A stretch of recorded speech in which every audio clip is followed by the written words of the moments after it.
வணக்கம் மக்களே, இது ப்ரோமோ உலகம். எல்லாரும் எப்படி இருக்கீங்க? சிவங்கி இப்போ அவங்களோட ட்விட்டரில் ஒரு ட்வீட்டை தான் ரீட்வீட் பண்ணியிருக்காங்க. அது என்ன ட்வீட் தெரியுமா? ஒரு ஃபேன் என்ன சொல்லியிருக்காங்கன்னா, சிவங்கி ரொம்ப நாள் கழிச்சு ஃபைனலாக இப்போ சூப்பர் சிங்கரில் ஹோஸ்ட் பண்ணியிருக்காங்க. என்னால் என் கண்ணை சிவங்கியை விட்டு எடுக்கவே முடியலை அப்படிலாம் சொல்லியிருக்காங்க. சிவங்கி எங்கே போனாலும் அங்கே ஹாப்பினஸை கொண்டு போகிறாங்க அப்படிலாம் சொல்லியிருக்காங்க. ஈஸி கோயிங் அப்படின்னு சொல்லி ஹர்ஷவர்தன் இந்த ஃபோட்டோஸ்லாம் ஷேர் பண்ணியிருக்காங்க. மக்களே, இன்னும் கொஞ்சம் நாளில் ஹர்ஷவர்தன் சிவங்கியோட கான்செர்ட் திருப்பி நடக்க போகுது.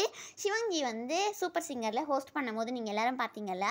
சிவங்கி அதில் ஒரு பாட்டு பாடியிருந்தாங்க. அது என்ன பாட்டுன்னு உங்கள் யாருக்கா தெரியும்னா நீங்கள் கமெண்ட் செக்ஷனில் சொல்லுங்கள். பாலா அவங்களோட இன்ஸ்டா ஸ்டோரியில் ரக்ஷன் அப்புறமா தீனா இவங்க 2 பேரும் நடித்த மறக்குமா நெஞ்சம் படம் நான் பார்த்துட்டேன், நீங்கள் எல்லாருமே தேட்டரில் போய் பாடுங்க, நான் இந்த படம் பார்க்குறது எனக்கு ஸ்கூல் டேஸ்க்கு திருப்பி போன மாதிரியே இருந்தது அப்படிலாம் சொல்லியிருக்காங்க. ஒரு இன்ட்ரெஸ்டிங்கான ஃபியூஷன் சாங் வரப்போகுது அப்படின்னு சொல்லி பரத் இன்ஸ்டாலே ஷேர் பண்ணியிருக்காங்க. இந்த வீடியோ உங்கள் எல்லாருக்குமே பிடிச்சிருக்கும்னு நினைக்கிறேன். இந்த வீடியோ பிடிச்சிருந்ததுன்னா மறக்காமல் லைக் பண்ணி ப்ரோமோ உலகம் சேனலுக்கு சப்ஸ்கிரைப் பண்ணிடுங்க.